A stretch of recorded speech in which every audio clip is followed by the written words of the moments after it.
Hi everyone, I'm going to show you how to do another easy Kattis problem. This one is asking you to display the last digit of a factorial. So it's very simple. If I give you the input 5, for example, you have to work out 5 factorial, which is 120, I think. And you just have to output 0, the last digit. So it's a very simple problem, but I think it's a good one to practice doing input and output in Java. Now, the one thing you have to keep in mind is that input is completely different to output, right? What do I mean by that? Just ignore me if this already makes sense to you. But basically, when you write your program for this kind of questions, where you have to read multiple inputs and you have to output a separate answer for each of the inputs. For example, here, you have to read 3 different numbers, 1, 2, 3. And then for each number here, you have to print out the corresponding last factorial digit. What I'm saying here is that you don't need to read 3, 1, 2, 3 at the start of your program. Well, you have to read in 3 because you need to know how many numbers you have to read after that. But you might be thinking that, oh, now I have to read 3 numbers, 1 to 3, and then store them somewhere. Actually, you don't, because you can just read the next number, 1, process that, output the result, which is 1, and then read the next number, 2, process it, output the result, and then so on. Because again, input is separate to output, and we only care about you printing out the correct output. We don't care about when you do it. So whenever you see this kind of problem, you don't have to read the whole input at once, if you don't need all of them. So let's start writing our code. I'm going to use Eclipse again. And in Eclipse, I usually like to make a new package for each problem. So I'm going to make a package with last factorial digit. And let's make a new class. I always call it main. Let's add in the main function. And let me set up with the scanner class.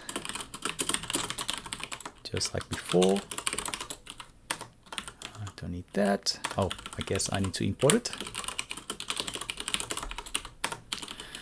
Okay, that should do it. Then we have to read our first integer. I'm going to call it n. And then we have a for loop going n times. And in each one of the iteration of this loop, I'm going to read another integer. So probably I'll call it x. Now, once we know what x is, we have to work out x factorial. I guess there are many ways you can do this, but since I'm guaranteed that this value is not going to be more than 10, so usually here on the question, n is at most 10. So what I can do is I'll just compute it on the fly. I'm going to write a for loop that will compute x factorial. So here's the loop. Equal to I guess I need a variable to hold the answer. So let's call it fact.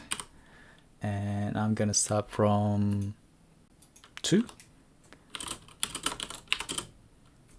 up to x. And I'm going to multiply fact with j.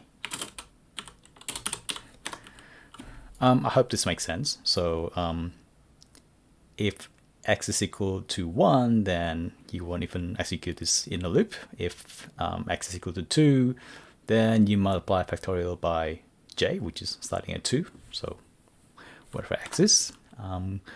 Again, we guarantee that x is not going to be more than 10, so this should be fine.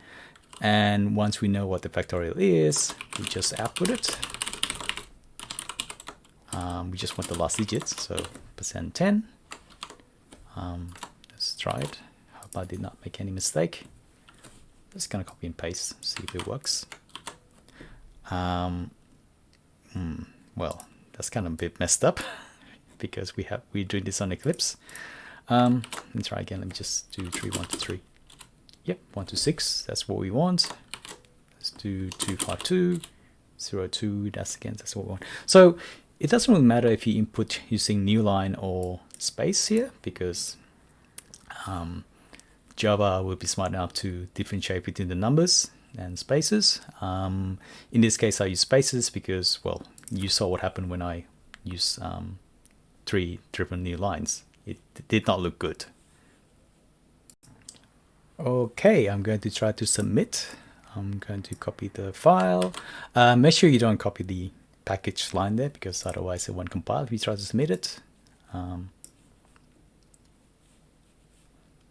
Let's hope this works. Switch to editor, paste the file. This is going to be in Java. Main class is called main. Submit. And we just wait. That's it. Done. Accepted. So just another quick question that is easy to do. But the point again, the point I was trying to make is that when you see these kind of problems, when you have multiple inputs, you don't have to read all the inputs at once at the start. You can process the input one at a time. All right, so just keep that in mind. By the way, this is also an example of a question that you can hard code, because you are guaranteed that n is at most 10. So you know the number that you get is not going to be more than 10. You can do something like this. So I'm going to run this code, and I'm going to give it 10, 1, 2, 3, 4, 5, 6, 7, 8, 9, 10. So I know all the numbers. So it's 1, 2, 6, 4, and then always 0. Because once you get to 5 factorial, the last digit is always going to be 0, right? So it's only going to be different for 1, 2, 3, and 4. So here, what I'm going to do is I'm going to check out what x is. And, well, let's have a factorial. If x is equal to 3, then I'm going to say that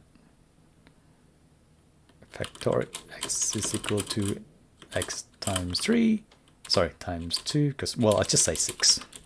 If x is equal to 4, I'm going to say that x is equal to, well, actually it's equal to 4 anyway. So, and then if x is greater than or equal to 5, and set x to 0, and I just output x. So this is being hard coded, but of course this code is going to be much faster than what we did before, because there's no loop at all, right? So if I test this again, 10, 1, 2, 3, 4, 5, 6, 7, 8, 9, 10, I get, ooh, that's not right, that should be 6, oh, sorry, else if, instead of if, that'd be better. 10, 1, 2, 3, 4, 5, 6, 7, 8, 9, 10. Yep, that looks okay. So I'm going to copy that and try to submit again.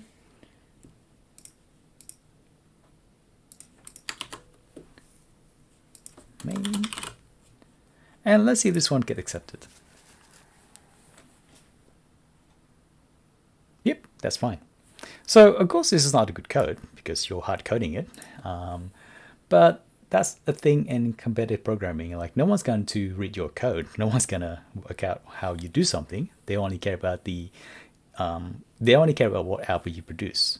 So it doesn't matter how you do it. And this is actually a valid strategy for some of them, because maybe some things takes a long time to compute, but if you can compute it, but if there's only so few inputs that you can work out all the possible outputs, you can compute it on your own time before you submit, and you actually hard code the values in there. But I'm sure that doesn't happen very often. I've only seen it happen once or twice. Okay, so that's it for this video, and I'll see you in another problem.